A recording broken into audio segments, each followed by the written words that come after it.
बहुत बहुत धन्यवाद महोदय। और आइए अब आपके बीच में एक बहुत क्रांतिकारी युवा साथी भाई बाबूजी रेड़ा, जो आरएलपी के प्रदेश महामंत्री हैं और जो नागौर में कांग्रेस आरएलपी का गठबंधन है, तो यहाँ के सारे आरएलपी के युवा साथी भी उनके नेतृत्व में मजबूती के साथ कांग्रेस के लिए लगे हैं। भाई बाबूजी रेड़ा।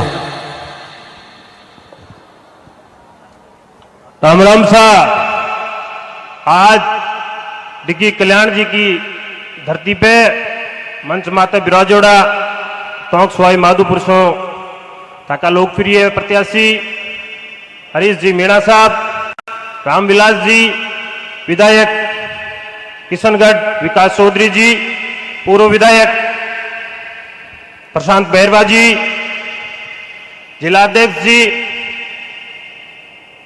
लोकेश जी, रानी चौधरी जी, सम्मानित मंच और हमारा संबंधी किशनलाल फगुड़िया जी, भंवर मुवाल जी और दूर दराज से पधारे हुए मेरे पिता तुल्य बुजुर्गों, युवा साथियों, आज आपके बीच में मालपुरा की इस धरती पे मैं आशा और यह विश्वास लेकर आया हूं कि लोकसभा चुनाव 2024 के दरमियान प्रथम चरण का चुनाव समाप्त हो गया है और द्वितीय चरण में टोंक सवाई माधोपुर भी आता है। मैं तोसा लोकसभा क्षेत्र से आता हूं। मैं मंचासीन और आप सभी किसान जवानों से कहना चाहता हूं कि राजस्थान के अंदर तोसा लोकसभा सबसे ज्यादा अंतर से जीतने वाले मुरारीलाल जी मीणा होंगे। मेरे भाइयों, आपसे आशा और विश्वास करता हूं कि टोंक सवाई माधोपुर से भी, और ये तो भाग्य इनके साथ में रहता है। जब ये भारतीय जनता पार्टी से 2 साल से सांसद बने थे, तब मैं भी भारतीय जनता पार्टी में थे। देवली से 2 बार विधायक बने, वहां हमारी पार्टी के भी 19,000 वोट हमको मिले थे। निवाई से भी 20,000 से अधिक राष्ट्रीय लोकतांत्रिक पार्टी को मिले थे। हम 2 जगह टोंक और मालपुरा में लड़ नहीं पाए।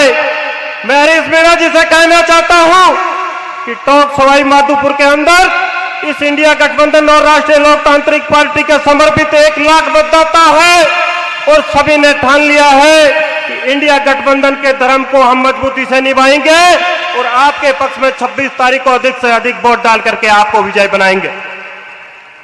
किसान साथियों, युवा मित्रों, आपसे निवेदन करना चाहूंगा कि जब 2014 के अंदर जब नरेंद्र मोदी आपके बीच में आया था, जब बड़े बड़े वादे करता था कि मैं किसानों की आय दोगुनी कर दूंगा, मैं आपसे पूछना चाहता हूं कि आपकी आय दोगुनी हुई है?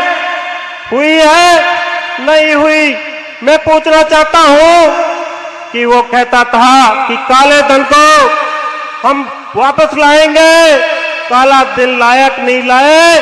अपने बिजनेसमैन मित्रों का धन जरूर उन्होंने कर्ज माफ कर दिया। अगर मेरे किसान का कर्ज भी माफ होता तो देश प्रदेश खुशहाल होता, और जब किसान खुशहाल होगा तो प्रदेश खुशहाल होगा। यह देश किसान प्रगतिशील होगा।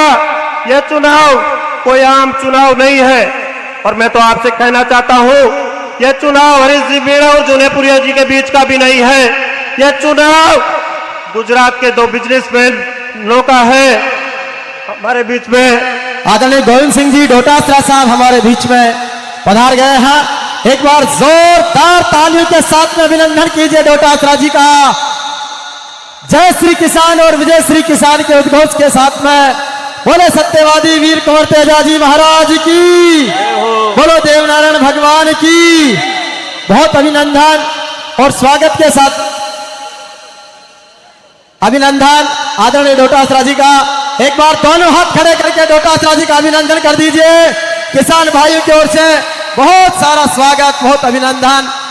आदरणीय टीकाराम जी जूली साहब,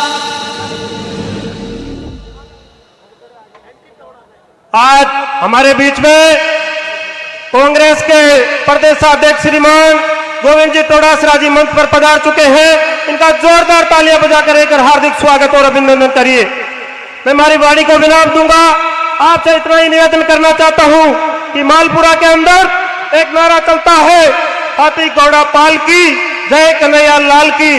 आपसे निवेदन करना चाहता हूं कि इस नारे को जब सभा समाप्त होगी तो आप लेकर के जाना हाथी घोड़ा पालकी कन्हैयालाल जी, जोनापुरिया जी, मालपुरा से था कि कौन पड़े पार जी, और जीतेंगे हरीश मेहरा जी।